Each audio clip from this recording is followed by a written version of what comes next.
Bienvenidos todos a esta sede de la Universidad CEU San Pablo de Madrid. Es posible que en los últimos años en la Iglesia se haya abusado de la palabra carisma. Es posible, digo, que haya sido así. Y sin embargo, carisma es una de esas palabras que son por completo imprescindibles en el vocabulario cristiano, como lo son igualmente las palabras amor o misericordia, o expresiones tales como opción por los pobres o justicia social. Y sin embargo, decía, no cabe renunciar a ellas, aun a pesar de su posible abuso, quizá por otra parte inevitable. Volviendo a la palabra carisma, nuestro diccionario de la Real Academia Española la define como don gratuito que Dios concede a algunas personas en beneficio de la comunidad. Reconozcamos que la definición dada por nuestro diccionario es buena y ajustada en sí misma. Y desde luego es buena y ajustada cuando es aplicada al sacerdote italiano don Luigi Giussiani. No teman que, por mi parte, intente una explicación de cuál fue la trascendencia y magnitud de su carisma personal, que yo sinceramente creo enormes, ante este panel de expertos y de tantos conocedores de la obra y de la vida de don Giussiani, como se hallan hoy aquí presentes. Pero permítanme unas breves palabras para hacer una reflexión sobre el carisma de otro gran hombre de Iglesia, Ángel Herrera Oria, a quien sí conozco bien, y alguna muy sucinta reflexión sobre la continuidad en la diferencia entre uno y otro. Lo primero que puede y debe decirse de uno y otro es la común pasión que ambos tuvieron por Cristo y su Iglesia. Una pasión, pues esta es a mi juicio la mejor expresión, que movilizaba y atravesaba la totalidad de sus vidas. Vivían por y para Cristo. Cristo era para ellos principio, medio y fin de sus vidas. E inseparablemente y con un mismo aliento, como si de un solo amor se tratara, su amor a la Iglesia, la esposa, el cuerpo místico de Cristo. Uno y otro lo tenían claro. Quien no ama a la Iglesia no ama a Cristo. ¿Cabe acaso amar al esposo y no a la esposa, a la cabeza y no al cuerpo? Solo por el modo en que uno y otro, don Giussiani y Ángel Herrera, vivieron este amor, el amor de sus vidas, solo eso les habría hecho grandes ante Dios y ante los hombres. Pues de este amor nacieron, como les suele suceder al amor, que siempre es fecundo, hijos, obras, instituciones, iniciativas, en sus formas más diversas e imaginativas. Frutos que nunca son planificados, sino que responden a la inagotable creatividad que procede de lo alto, del Espíritu de Dios, que nunca se cansa de trabajar por nosotros los hombres.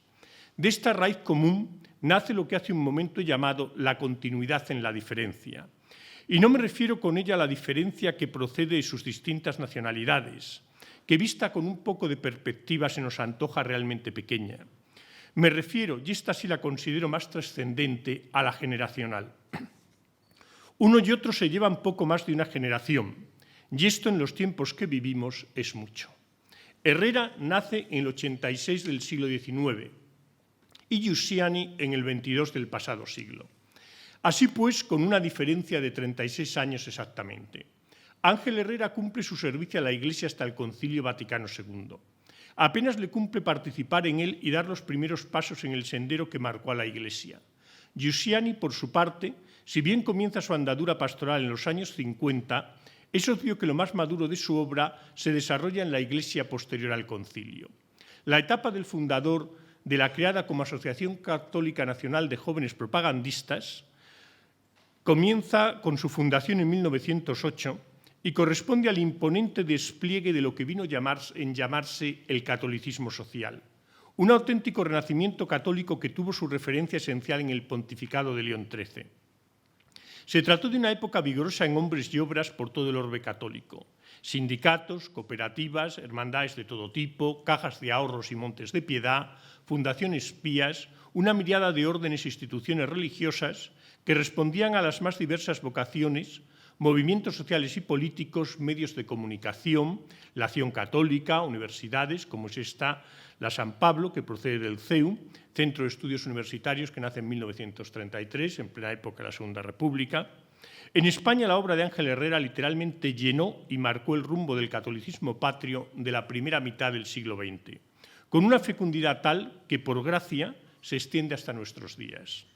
La inteligencia de Giussiani fue percibir, ya por los años 50, que todo ese catolicismo corría un enorme peligro de tornarse estéril, de sucumbir ante la poderosa embestida del laicismo secularizador si no corría hacia las fuentes mismas de donde nacía, comenzando por la más primigenia de todas, el encuentro personal con Cristo vivo y presente en la vida de los hombres de hoy. Don Giussani, como el gran pedagogo que era, siempre insistió en comenzar por el principio, en no darlo por supuesto. Me refiero a la contemporaneidad del hecho cristiano, de ese acontecimiento que ocurrido hace 2000 años sigue aconteciendo en la historia. Si este encuentro con el que ha resucitado y ahora vive no acontece, el catolicismo será como un árbol desgajado de sus raíces. La cuestión clave que él se propuso a sí mismo fue: ¿cómo puede un hombre de hoy descubrir y verificar la contemporaneidad de Cristo para su vida?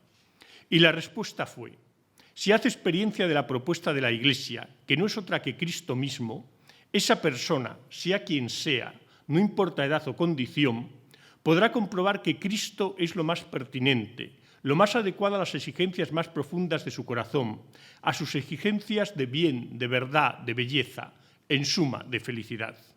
Es por ello que esta casa y que la Asociación Católica de Propagandistas, heredera orgullosa del catolicismo social que de la mano del carisma de don Ángel Herrera tan buenos frutos diera, y confío que continúe dando, a la Iglesia y a España se complace en acoger estas jornadas con la convicción que esta remisión al origen de toda verdadera experiencia cristiana, a la que tanto urgía don Luigi Giussani, es un bien para todos nosotros. Por tanto, sed bienvenidos a estas primeras jornadas de estudio y muchísimas gracias a todos por vuestra presencia. Tiene a continuación la palabra don José Miguel Oriol. Que empieza por agradecer al presidente de la Acción Católica de Propagandistas, de la Asociación Católica de Propagandistas, su estupendo trabajo. Me podías haber avisado para que yo hubiera sido más serio y, obedeciendo a mi hijo, hubiera escrito. Claro, él es profesor, tú también, yo no, yo soy solo editor, que es una cosa un poco rara, que siempre vive de lo que sucede inmediatamente. Me ha encantado que me dieras por medio aquí a don Ángel Herrera. Hombre, era lógico por otro lado, porque lo iba a meter yo, pero no diciendo simplemente una cosa. Tenía la misma tensión de presencia pública. Realmente no hay fe si no se comunica. Esto no lo he dicho yo, lo dice algunos. No sé quién lo podría citar. Seguramente algún profesor de los que hay aquí sabe quién lo dijo. No existe la fe si no se comunica. Y don Ángel, evidentemente, fue un gran comunicador de la fe a través de obras importantísimas que siguen teniendo una relevancia indudable en la vida de hoy. Y, desde luego, el siglo XX ha sido lo que había de catolicismo activo en la vida social. Ya no hablo solamente de la dimensión, por decirlo así, de la dimensión religiosa, fundamental, ¿no?, sino de la decisión de estar presente en el ámbito público, de incidir en la vida de la comunidad civil. Vamos, Esto en Giussani es...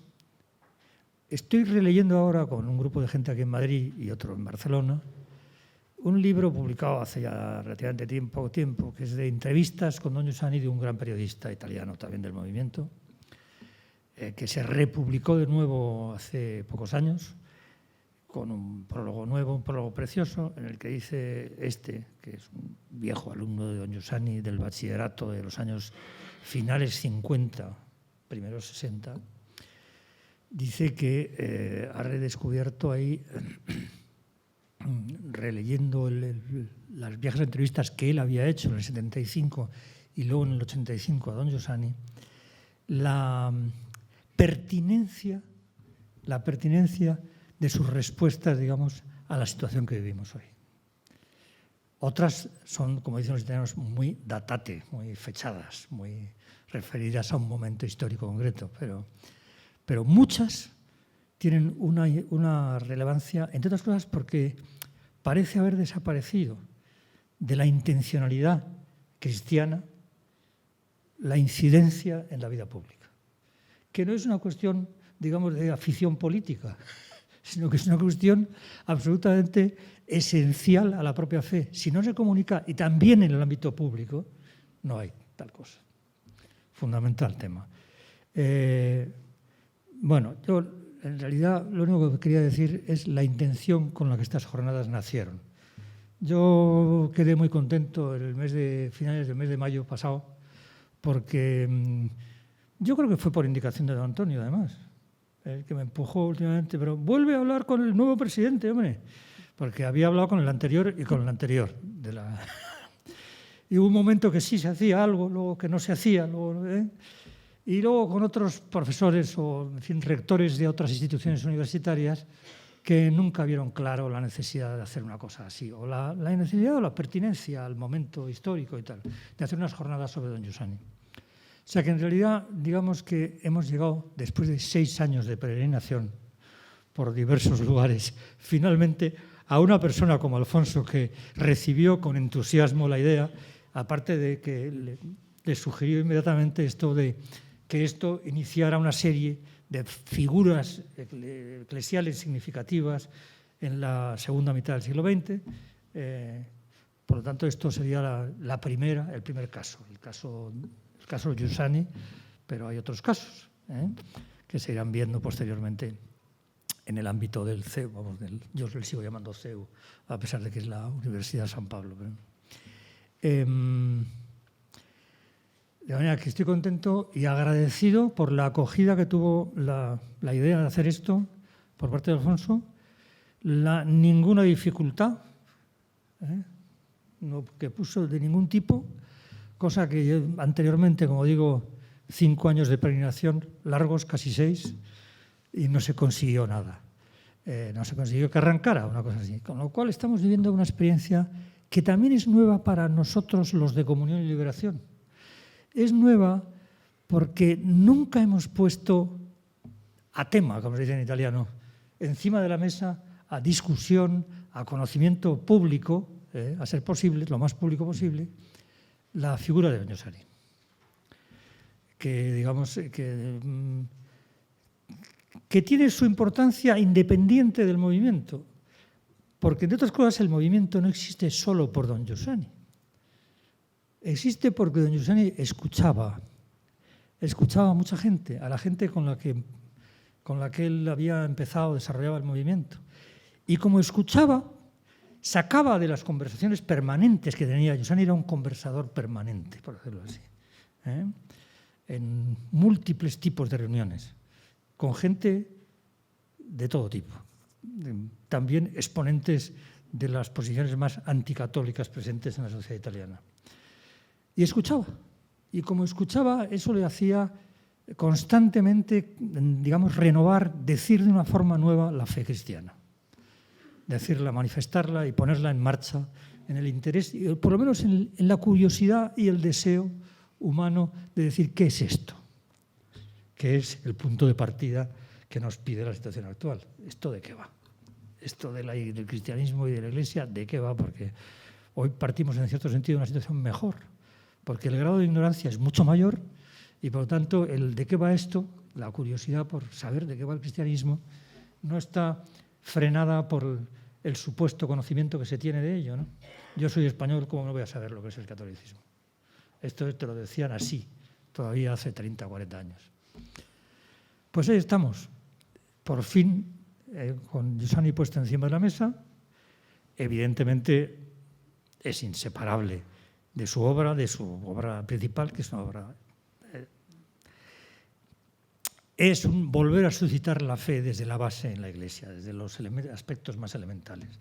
Yo creo que eso se va a ver claro estos días, se va a ver ilustrado en las diversas intervenciones. Va a ser un conjunto de brochazos, yo diría que poco sistemático, pero sí suficientemente ilustrativos de la personalidad de este hombre y de su carisma, que tú has citado al principio. Muchas gracias y empezamos con la presencia de don Antonio Rouco, que va a ser nuestro primer ponente, propiamente dicho. Muchas gracias.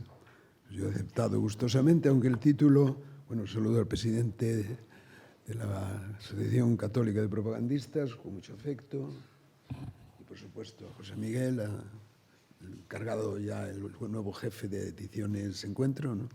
Y a todos los presentes. y he aceptado hablar de la figura de don Giussani en el contexto de la Iglesia contemporánea, pero con ciertas dudas sobre la forma de abordar el tema. Primero, el concepto de historia contemporánea, pues es un concepto, como sabe muy bien el rector, muy discutido. Contemporáneo del que habla, contemporáneo de los que escuchan, contemporáneo del personaje del que se habla, y hasta dónde llega la contemporaneidad.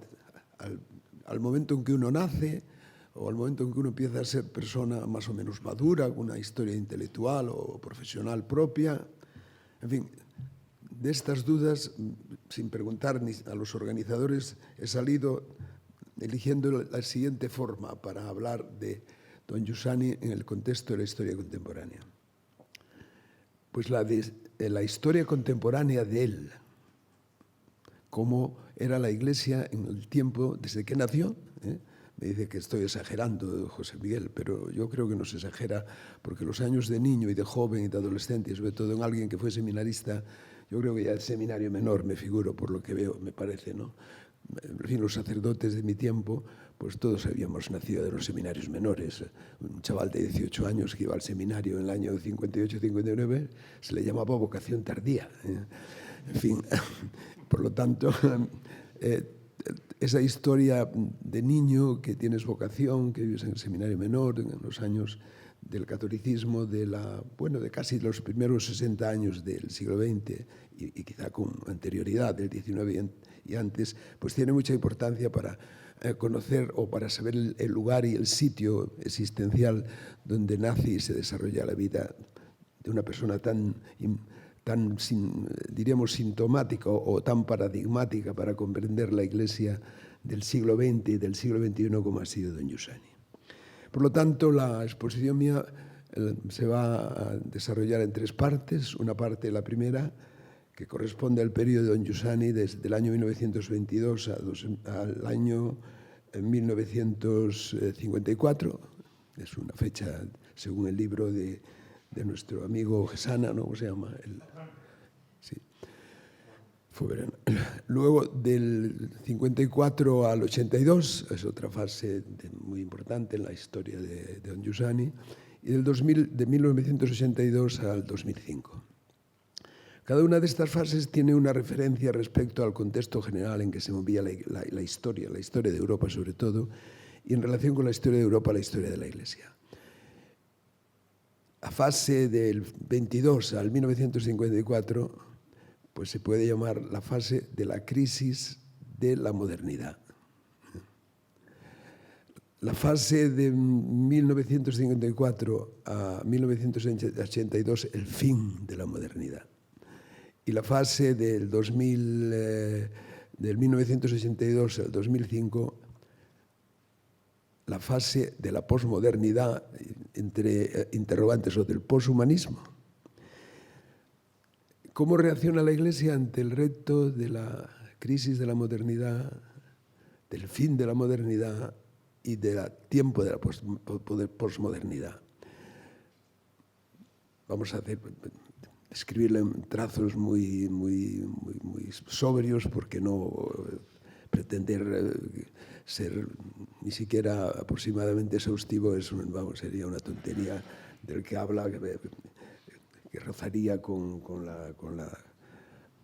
un autoengaño fabuloso, ¿no? En cualquier caso, me parece que es bueno que veamos los rasgos de cada una de estas épocas, sobre todo cómo la Iglesia reacciona ante ellas, para ver la importancia de la persona y de la figura de don Giussani y del movimiento de Comunión y Liberación, que nació como un carisma especial para la Iglesia del Vaticano II en su persona.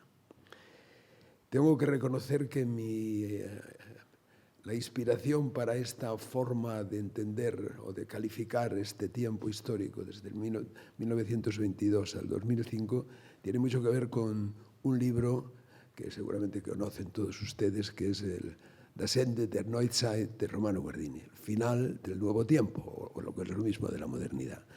Y al lado de él, pues otro libro suyo, otra monografía que está en estrecha relación con la primera, que es Die Macht, el poder. Son dos libros que se publicaron en el año 1965 en un mismo tomo, pero los dos, pero sobre todo el primero, tiene que ver ya con publicaciones suyas, por ejemplo, ya del 1922, curiosamente, cartas desde el lago de Como. Él cita a la hora de presentar su libro las fuentes de sus publicaciones previas que terminaron y concluyeron en ese libro que es clásico, El fin de la edad moderna y el poder. Dicho esto, pues entramos a hacer una breve descripción de cada una de estas fases de la historia de la Iglesia, la historia contemporánea de la Iglesia. Por cierto, es casi contemporánea del que habla, ¿no? Si el señor rector ha contemporaneizado al cardenal Herrera Oria con don Giussani, creo yo que tengo más derecho a hacer esa contemporaneidad, porque nací un poco más tarde que él, y en fin, y uno anda todavía por aquí circulando y algunas veces nos hemos encontrado y visto en nuestros recorridos personales correspondientes. Don Giussani nace el año 1922, es el año de la marcha de Benito Mussolini a Roma. Había terminado la Primera Guerra Mundial hacía 4 años escasamente. Y la Primera Guerra Mundial significaba el final, bueno, diríamos, el final de un periodo histórico, del apogeo de la modernidad del siglo XIX, y de una forma estrepitosa. El Estado, por ejemplo, el Estado liberal, tal como se había configurado a lo largo del siglo XIX, y la política liberal había acabado en un fracaso histórico. Lo mismo se puede decir del positivismo jurídico, de la concepción de la ley como obra puramente del hombre, ¿no? Si hay algún jurista por aquí, pues recordará este dicho famoso de Wittgenstein. Oiga, toda esa biblioteca que hay aquí de historia del derecho, de las obras de los juristas de 2000 años, 3000 años, con una ley aprobada en el Bundesrat, en el Parlamento del Reich, pues queda absolutamente inútil. El positivismo jurídico estaba estrechamente unido a esa figura del Estado liberal que se había ido elaborando teórica y prácticamente a lo largo del siglo XIX. También la Primera Guerra Mundial lo había llevado a un fracaso histórico evidente. Y lo mismo el laicismo radical.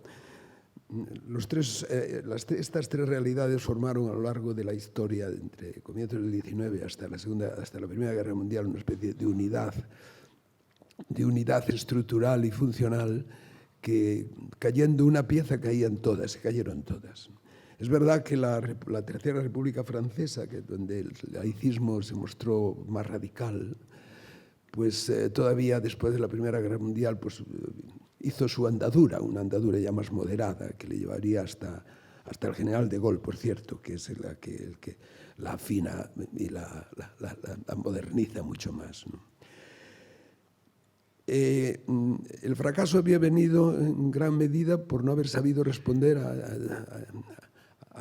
al gran problema de la fractura, de la sociedad fracturada y rota por el capitalismo salvaje y por la formación de lo que después se llama la sociedad industrial, la sociedad obrera, la cuestión obrera, la cuestión social, que no sabe resolver el Estado liberal y que no saben resolver los estados que se alimentaban del Estado liberal o del liberalismo político y el liberalismo jurídico y filosófico que alimentaba esa configuración de la comunidad política. El fracaso es evidente. En plena Primera Guerra Mundial triunfa la Revolución Soviética en Rusia. La respuesta después de la guerra es nuevas fórmulas no liberales de Estado, la de Benito Mussolini en su marcha hacia Roma del 22. Al Estado liberal sucede el Estado corporativo. A la sociedad liberal, la sociedad más o menos solidaria o nacionalista, o nacional, mejor dicho, nacional. Y la visión del hombre y de la configuración de lo que es lo que podría ser una antropología que venía muy marcada también por esa exaltación del individuo, que es también el punto central, el quicio en torno al cual se rige el liberalismo cultural del XIX hasta comienzos del siglo XX, pues también empieza fracasa también, ¿no? Fracasaba toda esa historia de la filosofía, del pensamiento subjetivista, desde Kant hasta Hegel. De algún modo, pues ya se empezaba a notar que con esa filosofía no se iba adelante a la hora de resolver los grandes problemas de la humanidad y del hombre de su tiempo. ¿Y cómo reacciona la Iglesia ante este derrumbamiento del mundo liberal, por lo tanto de la crisis de la modernidad? A la altura de los primeros años de vida y de los tiempos de formación de don Giussani. Bueno, pues empieza una renovación, curiosamente, que tiene que ver con el rechazo de una adaptación al mundo moderno, o al modernismo que querían o que proponían muchos dentro de la Iglesia como fórmula para enfrentarse con el mundo liberal y dar respuesta cristiana a lo que le significaba, ¿no? Hay un modernismo teológico, hay un modernismo pastoral que el Papa Pío X rechaza, y no solo rechaza, sino que trata de superarlo de forma positiva a través de reformas muy hondas, por ejemplo, de la catequesis, de la liturgia, de una tímida, aunque en ciertos lugares de Europa más clara y abierta apertura al ecumenismo, y también con el impulso de una forma de entender la Iglesia que ya no se limita solo a verla como una realidad social externa, una especie de estructura jurídica paralela o semejante a la del Estado, que los teóricos del naturalismo eclesiástico desde el 18 hasta el 21, hasta el 20, 21 ya quizá no, pues la concebían como societas perfecta in spiritualibus, como la sociedad perfecta en lo espiritual, en las cosas espirituales. Frente a la sociedad perfecta en lo temporal, que sería el Estado, pues la Iglesia se configuraba como sociedad perfecta en lo espiritual. Es evidente que con esta eclesiología, todo lo que había de vida interna, de vida espiritual, de vida pastoral, de teología que quería romper los moldes de una escolástica que quería renovarse pero que no lo conseguía del todo, pues necesitaba otros cauces de expresión teológica que tenían que ver pues con la tradición paulina de la Iglesia, cuerpo de Cristo, cuerpo místico de Cristo, que será el título después de una de las encíclicas más conocidas y más famosas del pontificado de Pío XII. Había antecedentes del siglo XIX en la escuela de Tubinga, ¿no?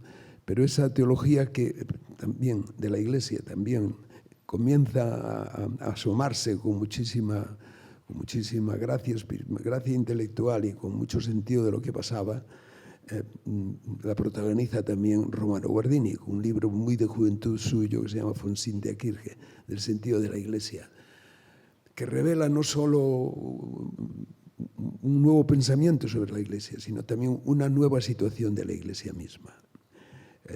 Romano Guardini empieza ese opúsculo sobre el sentido de la Iglesia de la siguiente manera: un acontecimiento de una extraordinaria trascendencia ha comenzado.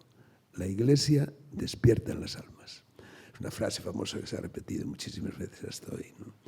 Pero efectivamente reflejaba lo que estaba pasando a la hora de la Iglesia, que se ve con el hombre, la sociedad, sobre todo en Europa, derrotados, y derrotados de una forma que parecía que no tenía vuelta atrás, porque la respuesta más o menos histórico-temporal al problema del fracaso del liberalismo pues era el totalitarismo soviético, era el totalitarismo más suave, el fascista, y luego el terrible totalitarismo nacionalsocialista.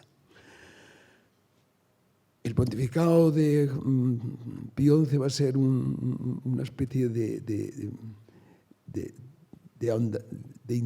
más que un intento de abrir un camino de respuesta a la problemática surgida de la crisis del liberalismo, que supera, por supuesto, y no solo supera, sino que se opone radicalmente a las fórmulas totalitarias o corporativas de responder al problema.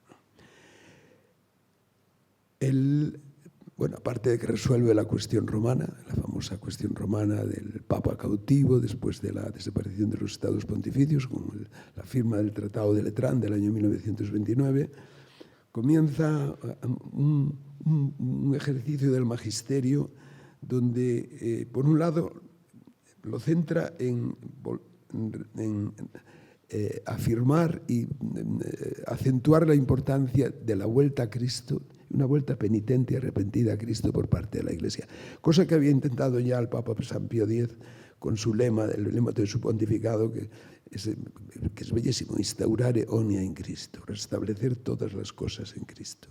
Bueno, pues Pío XI, en el año 1925, con la encíclica Quanta Cura, instaura la fiesta de Cristo Rey y explica en esa encíclica la razón de ser de la fiesta de Cristo Rey. Cristo es solución no solo para los problemas intimistas del hombre, o si se quiere para los problemas más profundamente personales del hombre, sino también por los problemas del hombre vistos en su relación social, en su dimensión social. El reinado de Cristo no solo es un reinado personal, individualista, sino es un reinado social. Luego, a partir de ahí, toca temas que son ahora de una renovadísima actualidad, como veremos. Por ejemplo, en el Casticum Nubi, 1930-31, una encíclica sobre el matrimonio y la familia cristiana. Divini Ilius Magistri, del mismo año, del año siguiente, sobre la educación y el problema de la enseñanza. En ese año 1931 ya se enfrenta con el fascismo, con una encíclica que se llama Non abbiamo bisogno. Y luego en el año 37, en vísperas de la Segunda Guerra Mundial y después del triunfo ya políticamente que parecía irreversible del nacionalsocialismo, pues publica la encíclica Mit brennender Sorge, con preocupación ardiente, que la publica sin que los servicios secretos de la Alemania nazi se enterasen, que fue además repartida por todas las iglesias de Alemania y fue leída el primer domingo de Cuaresma del año 1937 en todas las iglesias de Alemania, en las parroquias por el párroco, en las catedrales por los obispos, lo que produjo naturalmente un enfado, más que enfado, de los órganos de la policía y del poder nazi. Y luego, en el mismo año, a los 4 días, publica otra sobre el comunismo ateo, Divini Ilius Redentoris. El pontificado de Pío XI es de una excepcionalidad que creo yo que hay que subrayar de nuevo y actualizarla de nuevo. Es como la respuesta de la Iglesia a esa crisis que parecía definitiva y triunfante del liberalismo por alternativas que en su fondo filosófico y de concepción del hombre todavía eran más radicales. Si el liberalismo laicista se alimentaba de una razón que prescindía de Dios, mejor dicho, y más exactamente de la fe, y finalmente de Dios, en las ideologías totalitarias que sucedieron al liberalismo y que provocaron lo que iba a ser todavía la más grande tragedia histórica de la historia humana, que fue la Segunda Guerra Mundial.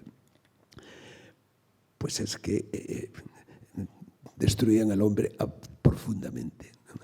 La persona desaparecía, no solo el individuo, también la persona. La respuesta de Pío XI abre el camino a la respuesta que va a encontrar después, desde el punto de vista doctrinal e intelectual, en el magisterio de Pío XII, de una forma culminante, diríamos, en el Concilio Vaticano II. De forma que se puede decir que efectivamente con esa época, que comienza al final de la Segunda Guerra Mundial, que termina en 1982, hay que hablar del fin de la Edad Moderna, el fin de la concepción liberal, laicista del hombre y la sustitución, ¿no?, que va a ser ambivalente a la hora primero de presentarse el problema y a la hora de enfrentarse la Iglesia con el problema. Ya son los tiempos de la juventud de don Giussani, los tiempos de nuestra juventud también. Por un lado, hay una necesidad, desde el punto de vista político, de la configuración del Estado y de la concepción del derecho, de volver al derecho natural.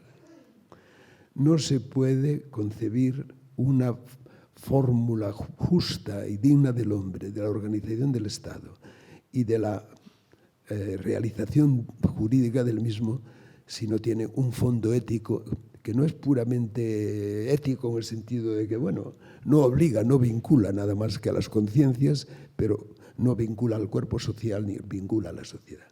Hay un renacimiento del derecho natural evidente, tiene con distintas fórmulas o orígenes intelectuales.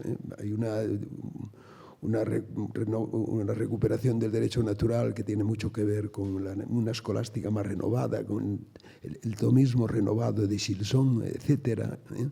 Y que en Alemania tiene un personaje un poco conocido, pero muy famoso, que se llamaba Heinrich Rommel, que escribió un libro en pleno nacionalsocialismo en el año 34 y que reedita el año 47, que se llama Der ewige Wiederkehr des Naturrechts, el eterno retorno del derecho natural. Es una exposición brillante de teoría clásica del derecho natural, nacido de la mejor escolástica, sobre todo de la escolástica española del 16 y del 17, y que tiene no réplica, sino compensación, por ejemplo, en Radbruch, un autor, un neocantiano, que afirma también la necesidad del derecho natural desde la perspectiva curiosa y paradójicamente de una perspectiva subjetivista del hombre y de la sociedad, y que da lugar a una enorme en número y en calidad de bibliografía sobre el derecho natural. En el año 1965, un profesor alemán, Schelauke, escribe 20 años de bibliografía sobre el derecho natural en Alemania y en Europa, en Überblick, una visión general.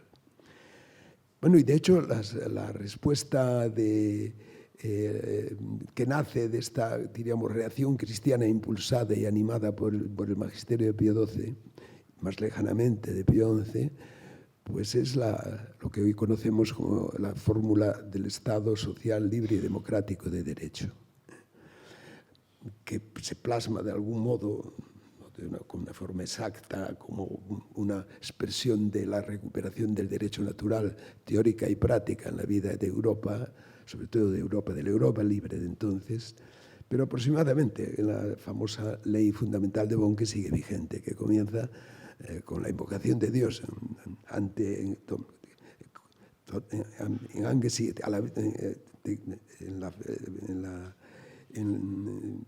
reconociendo a Dios en nuestras vidas. Vamos a hacer una traducción exacta. Y como fruto de nuestra responsabilidad ante el pueblo, empieza la enumeración de los artículos de la Ley Fundamental de Bonn, que comienza con uno primero que es de enorme importancia histórica y jurídica, sobre la dignidad de la persona humana. Toda persona tiene una dignidad inviolable. Y a partir de ahí se desarrolla toda la tabla de derechos fundamentales, etc. Esta recuperación del derecho natural para la configuración del Estado y de la sociedad pues tiene también una expresión conocida y famosa, naturalmente, la de la Declaración Universal de los Derechos del Hombre y la Carta de las Naciones Unidas. En esta respuesta, que viene del espíritu o de la tradición cristiana, no reñida de la mejor ilustración o de la ilustración menos atea, pues no triunfa de una manera plena y con éxito político y éxito personal y éxito pastoral. Primero porque no solo hay un mundo libre después de la Segunda Guerra Mundial, la Iglesia se encuentra y la sociedad europea de entonces, incluso la mundial, pues que la propuesta radical del marxismo que triunfa a través de la victoria de la Unión Soviética, formando parte de las potencias aliadas que vencen a Alemania y a Japón. Y que además se instala con una fuerza política y militar de un extraordinario dinamismo al otro lado de un telón de acero que la Unión Soviética y sus aliados construyen desde el Mar del Norte hasta el Mar Adriático, ¿no? Y después, unos años más tarde, pues casi 15 años más tarde, después de terminada la Segunda Guerra Mundial, con el muro que aísla y que encierra a las 3 zonas occidentales de Berlín. Por otro lado, hay también propuestas de concepción del hombre que no se apartan de la apreciación muy positiva del individuo y de la persona individual a través del existencialismo que también triunfa, ¿no? Desde Sartre a Camus, en fin, y otros autores, en todo el paisaje intelectual europeo, pues el existencialismo tiene fuerza, incluso fuerza literaria. Yo recuerdo de joven aquella novela de François Sagan, Bonjour, ¿cómo es? Bonjour tristesse, buenos días tristeza. De este panorama que impacta en la juventud, en nuestra juventud universitaria de finales de los años 50 y a lo largo de los años 60, pues nos encontramos con que esa especie de reacción cristiana, respuesta cristiana y respuesta católica, alumbrada y guiada muy decisivamente por el magisterio pontificio, pues se encuentra con el gran triunfo, la gran revolución cultural del año 1968.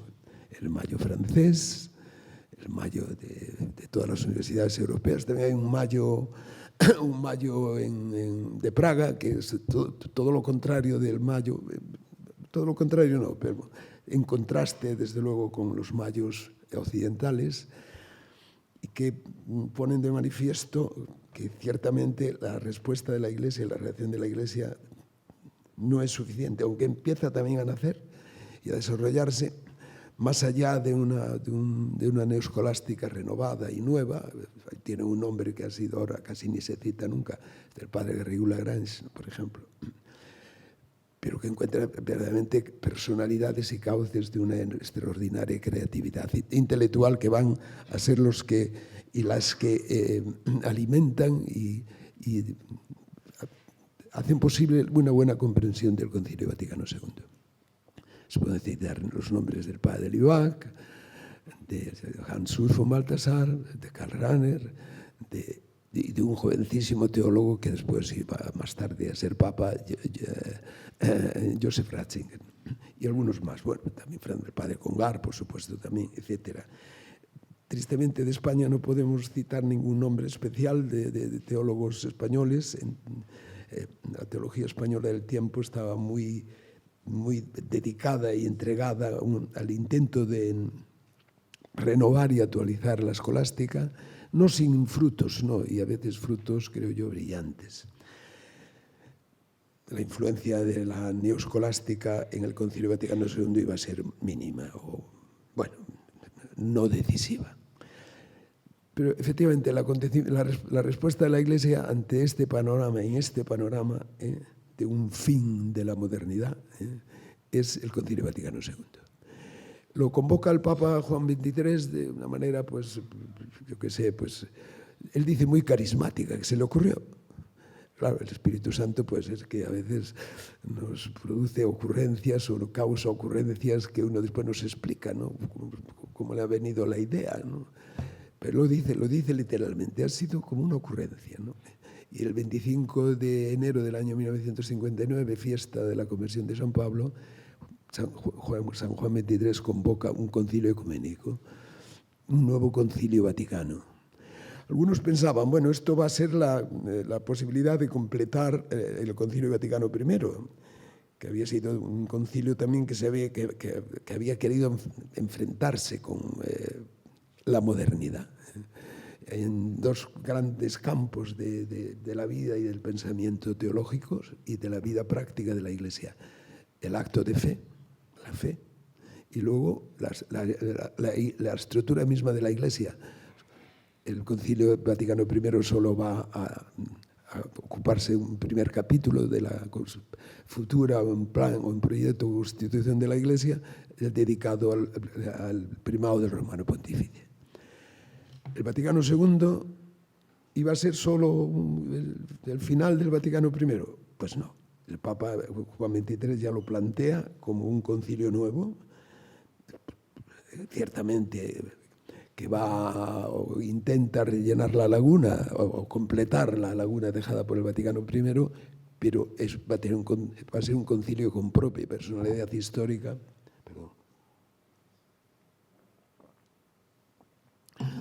Y con propia personalidad pastoral. Más aún, él lo define como un concilio pastoral.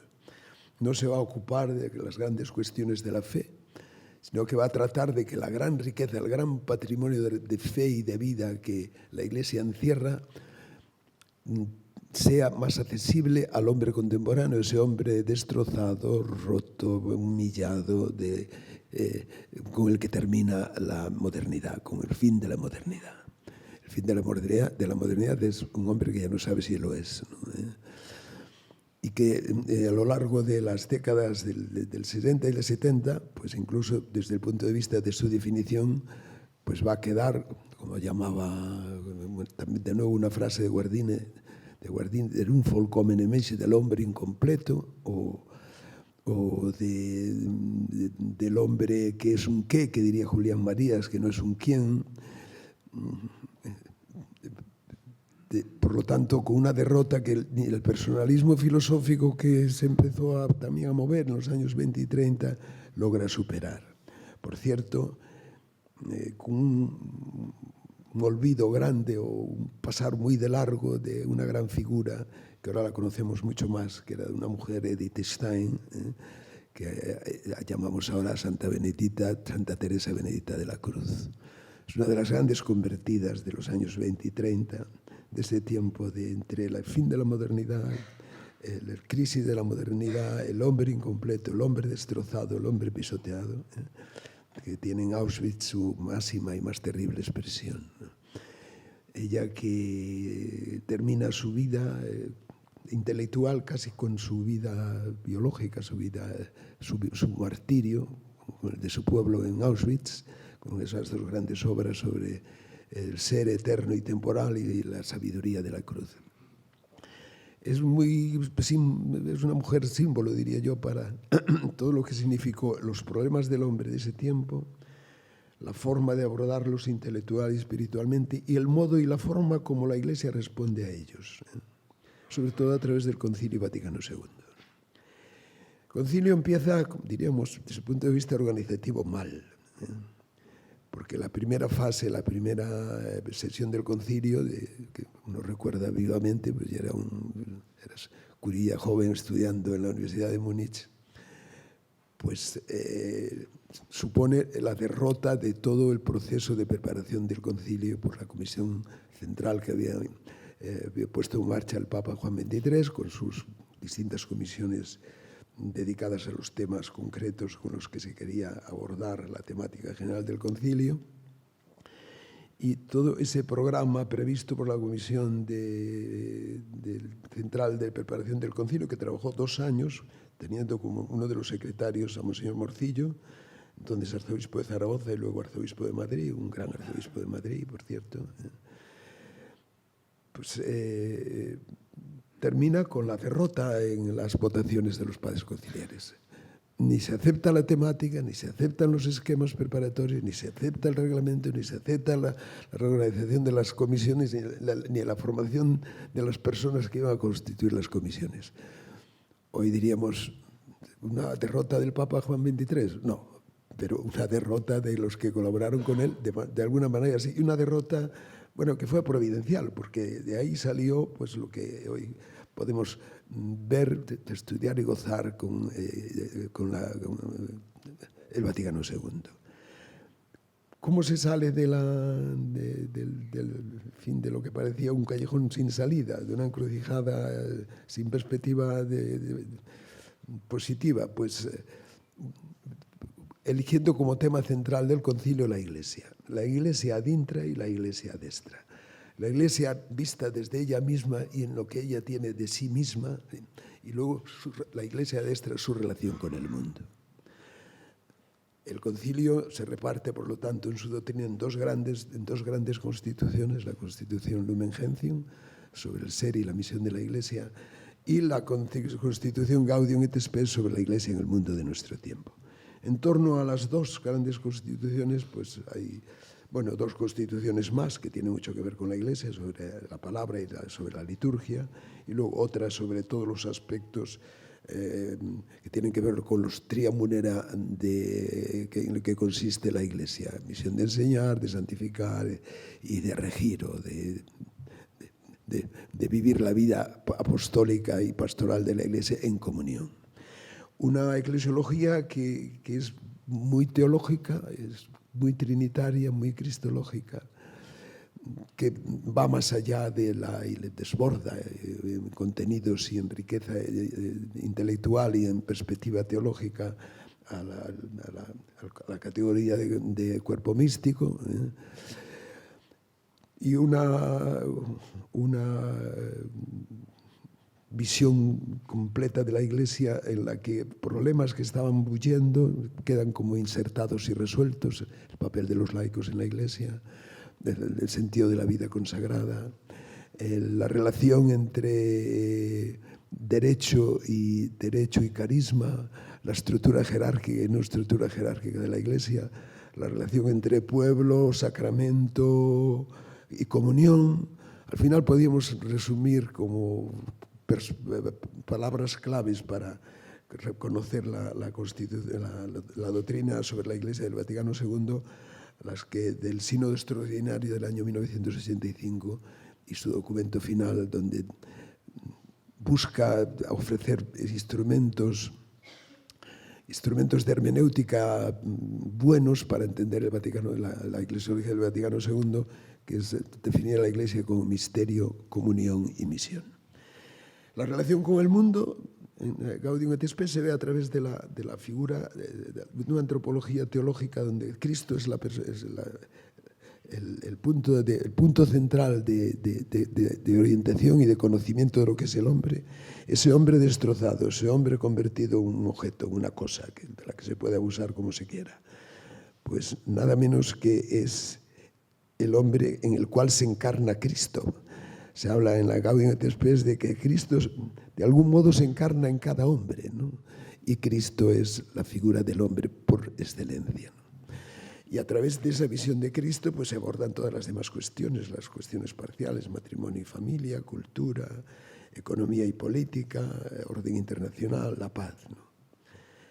Esa es la gran respuesta del Vaticano II, que el Papa San Pablo VI pues trata de preservar, incluso de completar.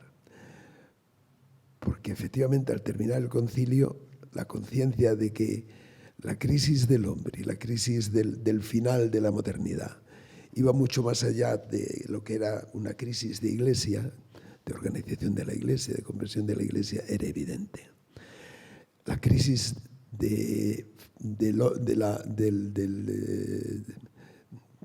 que había terminado en el fracaso de la modernidad liberal y de las nuevas formas de rehacer y de recomponer tanto la vida política y jurídica y la respuesta de la Iglesia, pues chocan con que empieza a ponerse en cuestión de nuevo verdades fundamentales de la fe, casi todas ellas, empezando por Cristo mismo, empezando por la Trinidad, por la redención, por la obra de Cristo, por una alternativa a la hora de entender la Iglesia que tiene una expresión muy conocida, como es la de la teología de la liberación, en su forma su forma marxista o influida por el marxismo a la hora de ser presentada, ¿no? Pablo VI, el año 1967, proclama un año de la fe, que lo concluye con un credo de la fe del pueblo de Dios. El año 1975, el profesor Ratzinger escribe 10 tesis sobre la crisis de la fe, 10 años después del Concilio Vaticano II. Y el año 1985, 10 años más tarde, publicará en forma de diálogo con un famoso periodista italiano Pietro Messori, el informe sobre la fe. ¿La crisis del hombre se convierte en una crisis de fe? Podríamos hacernos la pregunta. De fe global cristiana, de la fe cristiana en todo lo más radicalmente teológico de sí misma, en una crisis de la misma comprensión y configuración de la persona del Señor, de su obra salvadora. ¿En qué consiste la salvación del hombre? ¿Dónde comienza y dónde termina? ¿Cuáles son esos caminos para conseguirla? Pablo VI, de una forma súper heroica, martirial, publica el año 1968, el día de Santiago Apóstol, la encíclica Humanae Vitae. La respuesta a la reacción en la encíclica, donde aborda la verdad del matrimonio, de la transmisión de la vida y de la familia, en contra de toda la corriente de una liberación o de una revolución sexual que había tenido su punto de eclosión máxima en mayo de 1968, pues es recibida con una crítica masiva no solo de los medios laicos o de los medios no católicos del momento, sino también por pues, varias conferencias episcopales, por ejemplo. Una crítica al Papa y en un documento del Papa, como fue la crítica a la Humanae Vitae, no se conoció ni antes, creo yo, nunca en la historia de la Iglesia, ni después, hasta hoy mismo. Y termina su pontificado pues, con una exhortación sobre la evangelización, de la que yo quisiera leer brevísimamente un texto que es clave para entender. Es un texto que es fruto de uno de los primeros sínodos que se celebran después del Vaticano II y un texto extenso, muy bien redactado, se lee con mucho gozo, por cierto, ¿no? Y tiene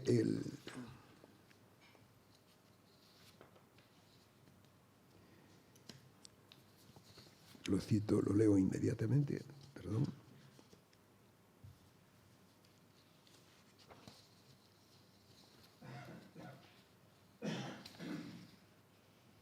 Pues nada, que no lo encuentro.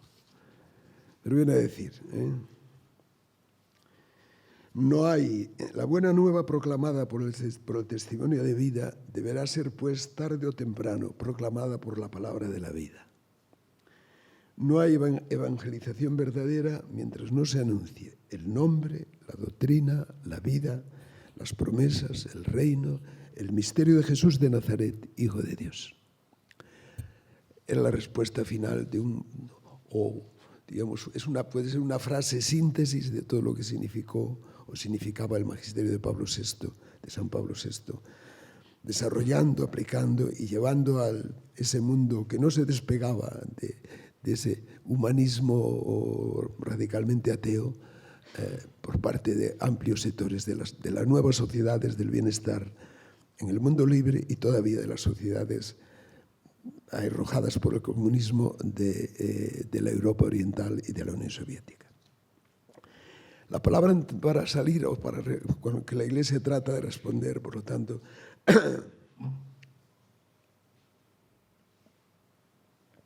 a la crisis o a la forma de poder aplicar el Concilio Vaticano II, que desde el punto de vista práctico en sus primeros 10, 20 años se asemejaba más a una contestación global que a una acogida positiva con la ola de secularizaciones que parecía que no terminaba nunca, del clero secular, del clero regular, con la crisis de la vida consagrada, con la crisis del apostolado seglar, con una crisis de la vida práctica de la Iglesia que parecía que no tenía cauce y que no se acomodaba o no respondía a lo que estaba ocurriendo en la vida universitaria, en la vida de las nuevas generaciones de jóvenes, de las sociedades opulentas que empezaban a serlo en el mundo occidental y del mundo latinoamericano y del mundo del tercer mundo, pues sumido en un estado de su desarrollo material y cultural bien conocido entonces y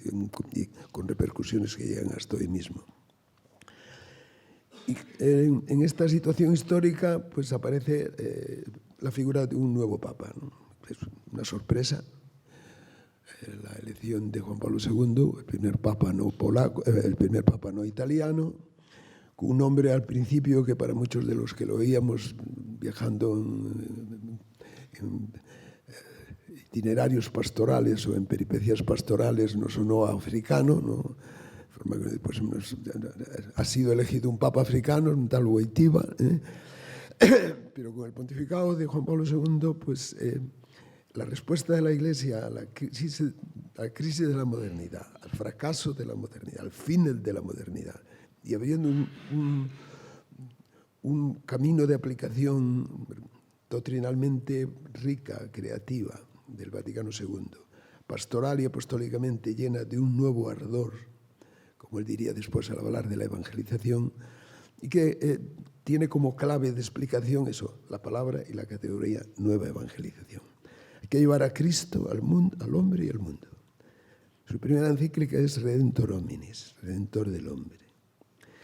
Y para hacerlo, la fidelidad y la fidelidad doctrinal,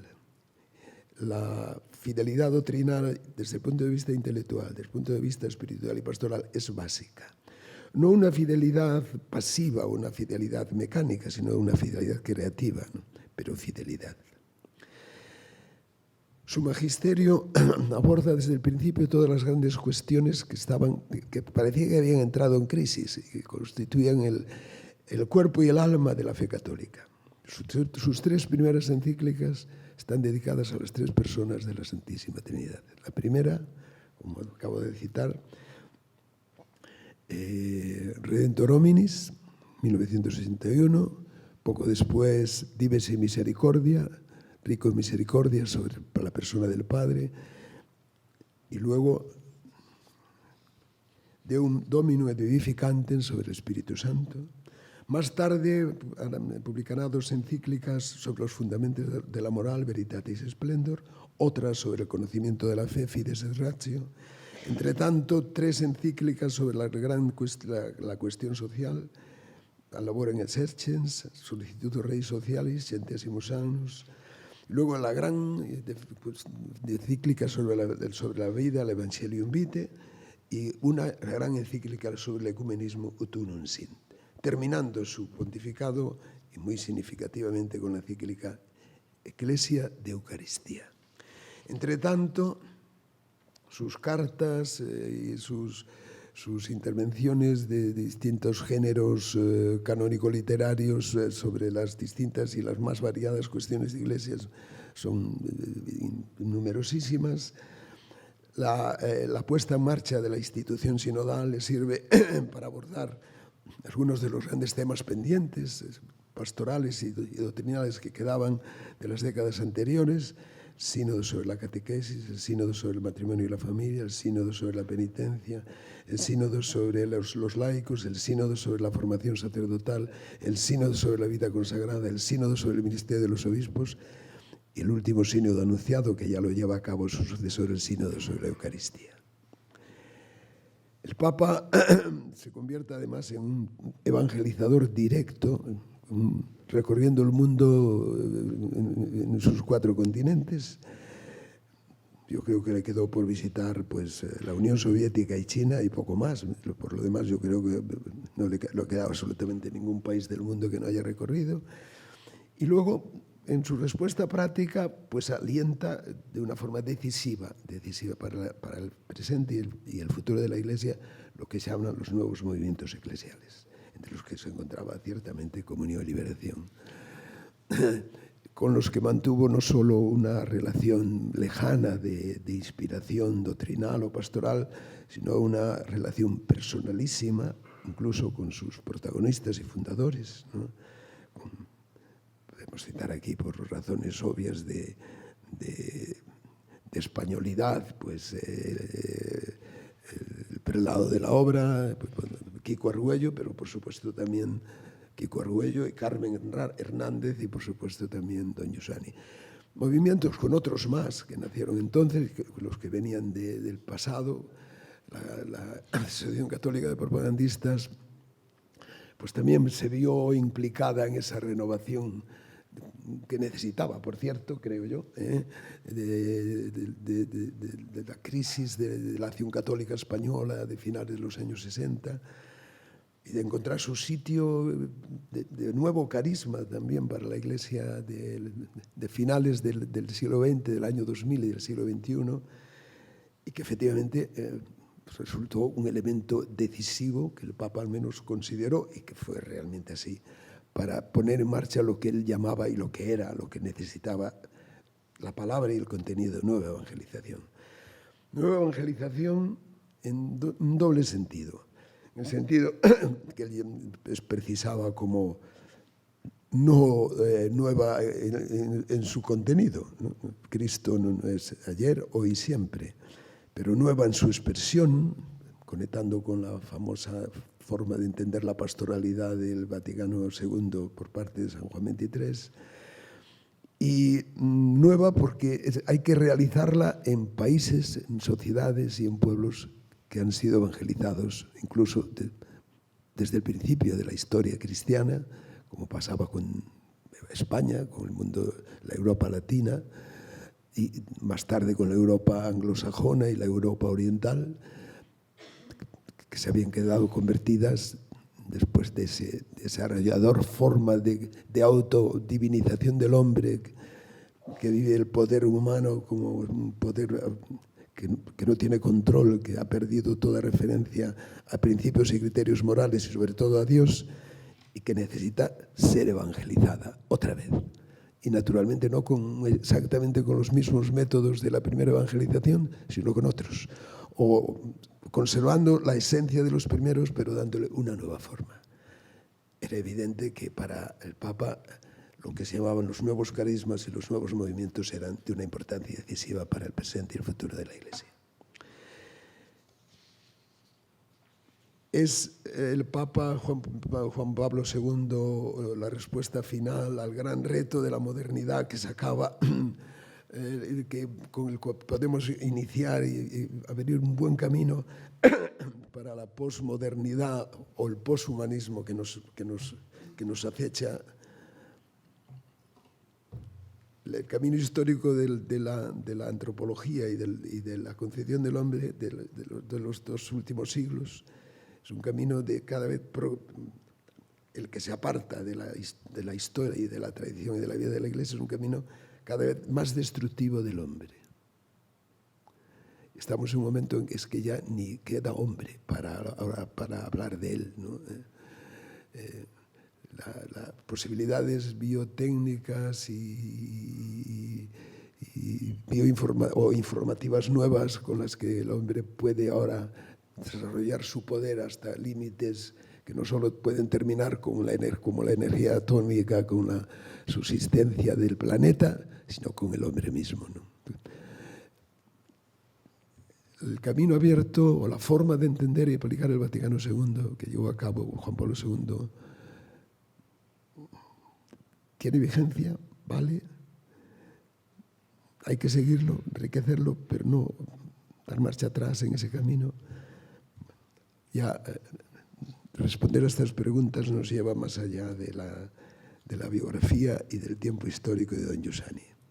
Y ya me figuro que las ponencias que se van a ocupar de él mañana y pasado, pues posiblemente den luz para poder responder a esta pregunta, que no sé si se la presentarán o no la presentarán. De todos modos, es bueno señalar finalmente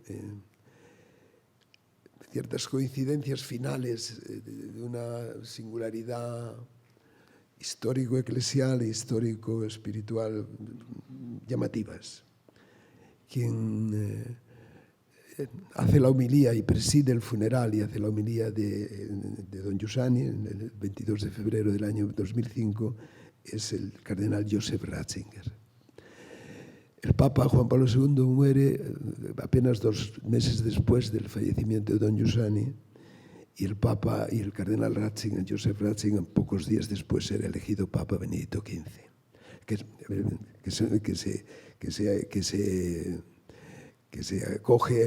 adopta el nombre de Benedicto XVI, con una explicación de la adopción de ese nombre, que, en fin, esto no es decirlo, no supone romper el secreto del cónclave, porque cuando adopta el nombre, pues ya se ha terminado el cónclave.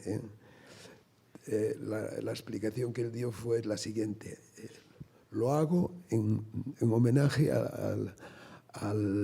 y reconocimiento del gran servicio de la Iglesia que prestó Benedicto XV como Papa de la Paz.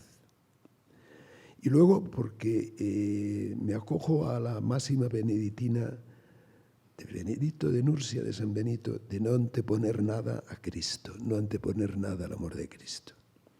Y en la homilía de la funeral diría de don Giussani que su programa consistía en no hablar de otra cosa más que de Cristo, porque todo lo demás le resultaba una pérdida de tiempo.